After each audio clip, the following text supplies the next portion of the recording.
Polls opening in just hours in 4 key primary races today: Indiana, North Carolina, Ohio, and West Virginia.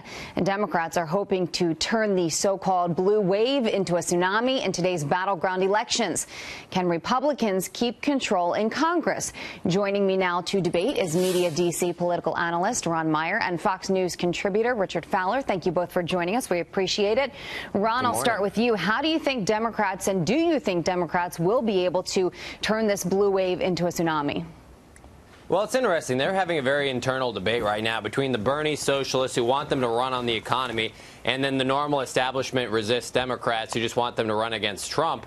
Now, I think it's pretty hard because the Bernie socialists ironically want to run on the economy when under a capitalist president, almost every demographic is succeeding right now.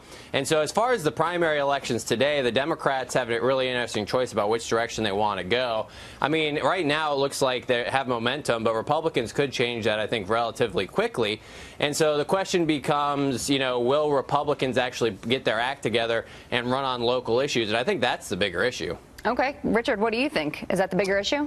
I think local issues are going to be critical. I think we saw that in the Pennsylvania 18th a couple months ago where Democrats won overwhelmingly because our party is really concerned about has nothing to do with Bernie Sanders or nothing to do with the other wave, but it has to do with running candidates that understand the district and candidates that are willing to have the tough conversation with the American people. Let's take West Virginia, for example. So a couple months ago, there was a teacher strike where all 55 counties decided that all those teachers from those counties said they were going to go out on strike because they weren't getting paid enough.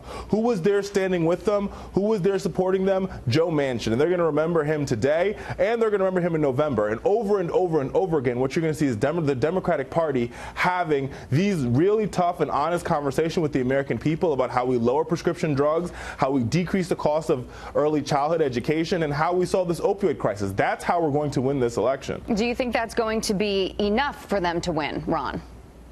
Oh, it's up to the Republicans, really. So the Republicans have to learn from running on local issues. For example, last Tuesday in Northern Virginia, we had city and town elections. Every elections where Republicans put people up, we won. And so the blue wave was stopped, and we actually had a mini red wave up here. And why? It's because candidates ran on local issues and had really simple messaging. If you look how President Trump was able to win in 2016, he was able to target areas and have a unique message for them, especially in the Rust Belt, talking about the economy and jobs. If congressional candidates and Senate candidates can learn from that and localize issues, have really simple messaging, and go away from the typical GOP talking points, they can win. Christina Hagan, who's a state rep in Ohio who's up for a primary today, is a good example. She's a millennial. She's younger than 30. She's running on all local issues, yet she's also pro-Trump, by the way. And I think she's going to be able to pull off an upset today. So local candidates can win. Republicans can win this year, but it's going to take something beyond just running as a generic Republican like we've been doing the last decade. Well, and perhaps it's going to take more from the Democrats, especially if you consider how Hillary Clinton ran against now President Trump back in 2016, then candidate Trump. Because, Richard, you look at the fact that so much of her message was anti-Trump.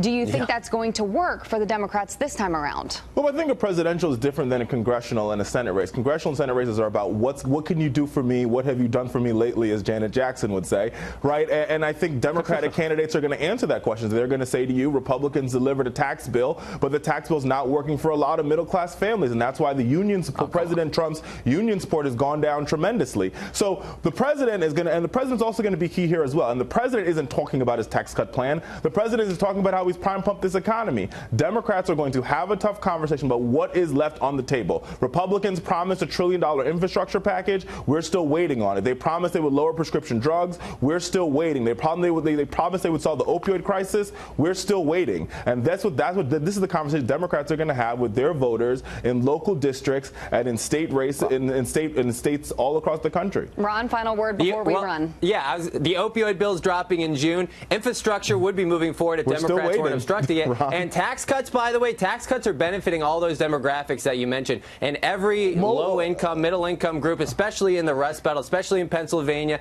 especially in places where Republicans need to win this year. So running against the tax bill, good luck to you, my friend. That sounds good, but here's the truth. The truth is, if you talk to people who live in Ohio, people who live in Kentucky, people who live in Indiana, they will say that the majority of the benefits from the tax bill went to corporations and not to working families. And that's the difference. I would love to listen to you guys all day, but we do have to go. Thank you, Ron Meyer and Richard Fowler, for joining us. Appreciate your time.